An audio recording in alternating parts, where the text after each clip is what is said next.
Rising 140 metres above Western Victoria's Wimmera Plains are the Arapiles, a sacred Indigenous rock form. This would have been one of the major important sites for our people going back many thousands of years. And one of the most famous rock climbing crags on Earth. Some of the best climbing in the world is at Arapiles. I often hear from climbers that are from overseas and climb around the world that this is the best rock in the world. The site is now the centre of a dispute involving climbers and traditional owners, following a draft plan that would make up to 50% of the area off limits for climbing because of cultural reasons. We've got a situation now where it's almost an us and them scenario, and that's the worst possible outcome. The Arapiles, also known as Duerite, was first inhabited by the Wodjabuluk people thousands of years ago. They harvested stone to create stone tools, which was a really important economic aspect for our mob to trade all over the region. We've got creation stories that are well documented, linking to particular places around the site and around the landscape. Yeah, ultimately it's really just down to... Stuart Harradine is the spirit officer of the Barenji Gudgeon Land Council, which represents the traditional owners here.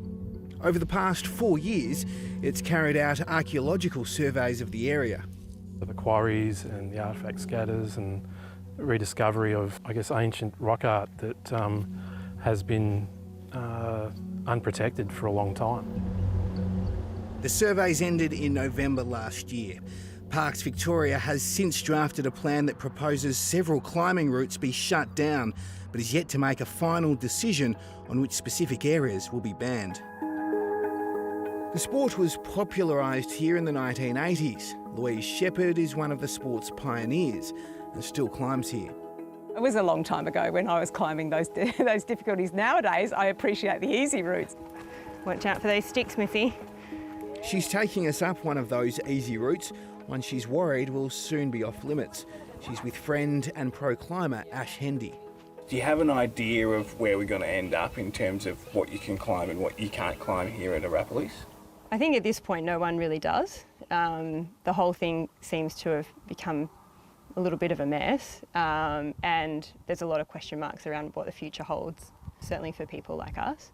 I think probably what is most important is what remains. Is there enough open climbing remaining to sustain, the guiding businesses, the visiting schools and children that come here, the people that are trying to learn safely? They say they're disappointed they haven't been consulted on the proposed climbing bans. You've got to bring the community with you when you're trying to make decisions that, are going to affect a lot of people's lives.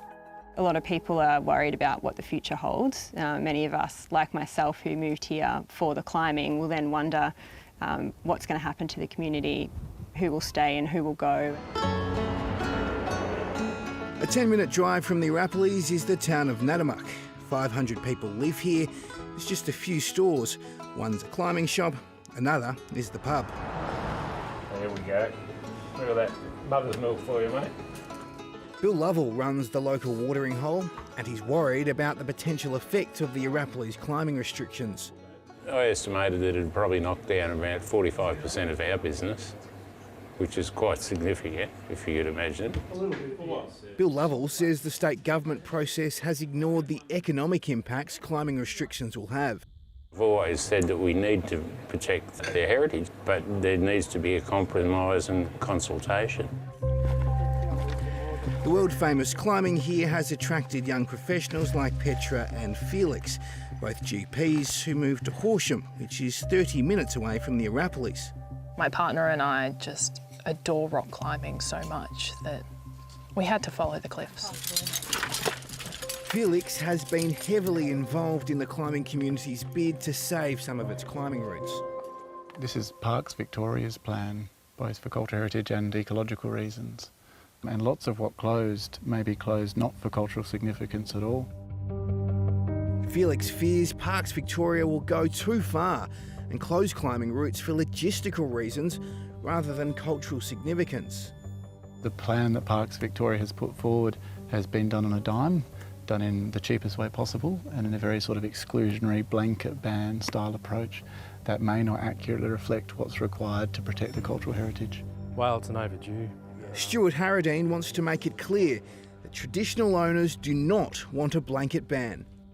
Majority of climbs are still open, and there's thousands of rock climbing routes that people can use, and people need to focus on the opportunities coming forward.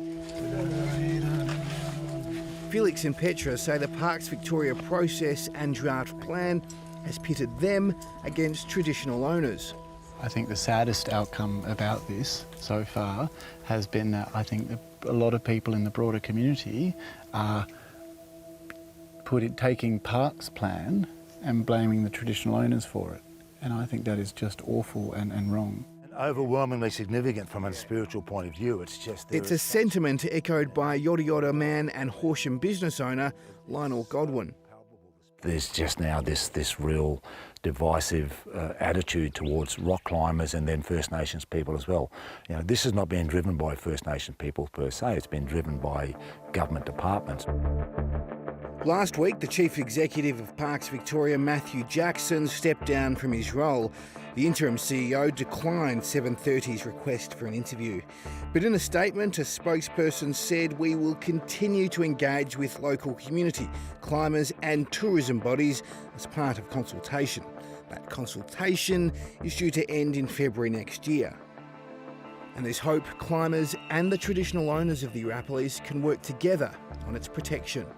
I think this could become an example of how to manage this situation, not just for Victoria, but the country. This is bringing balance to a situation that was completely unbalanced previously. To me, it's part of a reconciliation process.